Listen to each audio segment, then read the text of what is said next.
that's where they make movie stars. Lots of hot female cops out there. Big break. Please put your hands together for Theresa Bateman, everybody!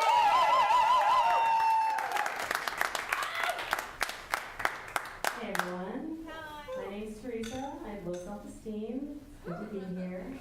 Nice to see you. From LA. Good to be here. I don't know what it is about me. I guess I just have like a really trustworthy face or something because people have been telling me their secrets a lot lately.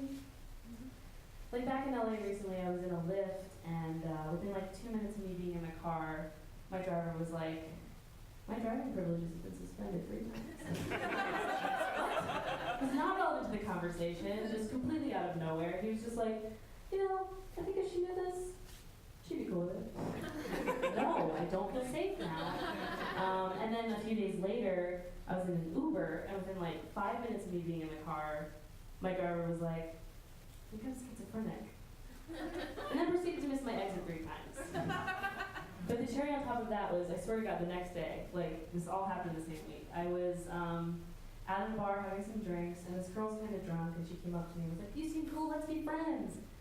Guys, it's hard to make friends in LA, so I was like, "Fuck yeah, let's be friends." So she wanted to have a cigarette, so we went outside to do that. And as soon as we got outside, she was like, "I'm gonna break up with my boyfriend tonight." Jesus Christ, our relationship just moved very quickly. She's like, "Yep, I'm gonna take him to the bus to take him back to Oakland. That's where I'm gonna do it." I was like, "Jesus Christ, I know your whole plan now." And then this guy comes out, he joins our conversation. He's like, "Oh, blah, blah, blah." He turns to the girl. He's like, "Oh, babe, what was that guy's name?" I was like, "Oh, shit, that's the guy. I know your future." It happened in a couple hours. And he was so into her, too. He was like, "My beautiful, wonderful, amazing girlfriend." I was like, "Oh, no. You're going to be so sad." And here I am telling you all their secrets, so what I'm saying is don't trust anyone. But yeah, speaking of breakups, I'm fairly recently single. Jeez, I need to get some pause again. Don't worry, I'm not going to make a Tinder joke. I've already had stress dreams about Tinder. But I'm happily living my childhood dream of being slutty. Thank you.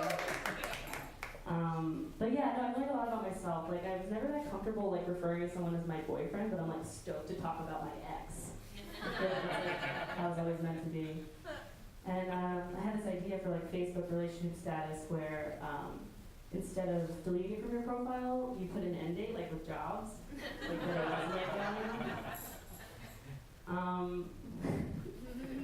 yeah, I don't know, being single again, it's been a long time. I was in a relationship for a really long time. It's weird being single again. I don't know what it is. I guess I have a really specific look because people can't tell whether or not they think I'm attractive until they've spent like a while assessing my face or like seeing a good photo of me. Like there was one guy who didn't want to take me out on a date until we became Facebook friends and he thought I had a nice profile picture. And just recently a friend of mine like in LA was just like, "Oh hey, I saw some pictures of you from your trip to Philly. You were looking really good." Don't get me wrong, you look good in person too, but like those pictures. What is that? Like, what is it about the pictures and not your life? I don't know, it just reminds me of those like rom-coms where like the guy's giving the speech about the woman who's like just married. He's like, "Oh, when we first met, she's the most beautiful thing I'd ever seen. It was love at first sight." Whoever ends up with me is gonna be like, "Yeah, we met. I don't really think much. But shit, she photographs well."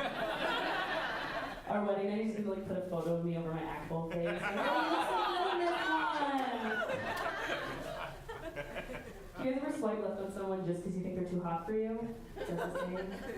Like the amount of anxiety I would get if we were to match and then like you wanted to meet up and I didn't live up to my pictures and basically what I'm saying is I only swipe right on what I think I deserve. I mentioned I have low self-esteem, right? Yeah, I got a letter in the mail recently saying if I didn't pay a fine, they were going to put a warrant out for my arrest. And I thought about letting it happen so I could feel wanted. But no, I am living my childhood dream of being slutty. It's never been easier to sleep with me. And I know I'm going on dates and stuff, it's fun. And isn't it just like Isn't it so great?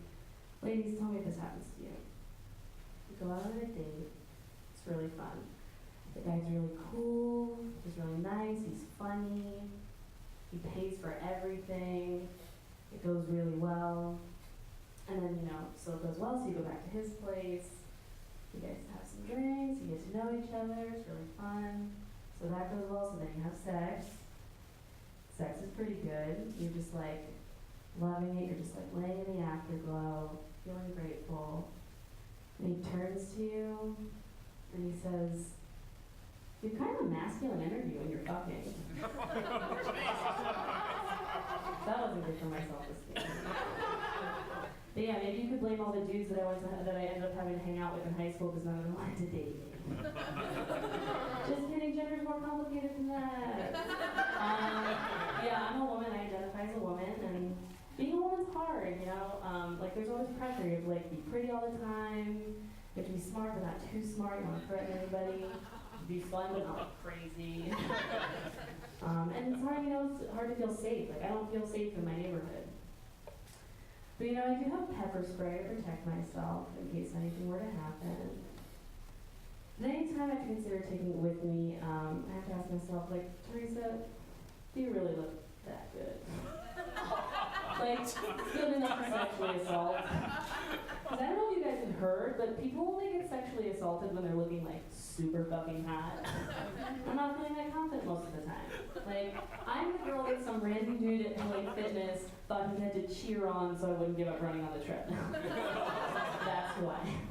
It's funny, I told that bit at a show not too long ago, and this woman came up to me afterwards and she was like, "I'm gonna beat you up." And I was like, "What?" She's like, "You heard me, I'm gonna beat you up." I was like, "Why?" She's like, "'Cause you're pretty, you got a nice shape, being curvy's in nowadays. So when you say that stuff, we're not with you, you stop telling those jokes." It's like, shit, I feel bad about my comedy too.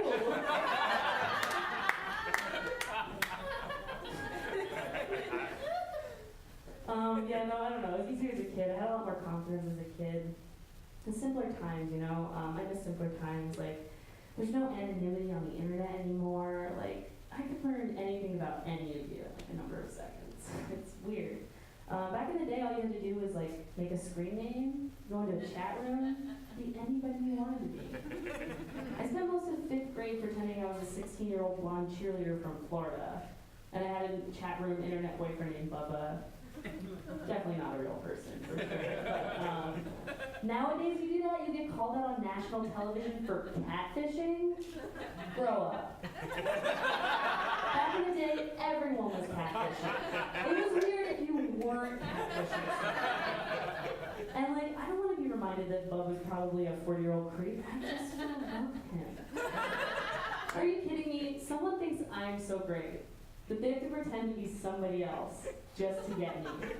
That is so good for my self-esteem. All right, my name's Theresa Bateman. Thank you guys so much.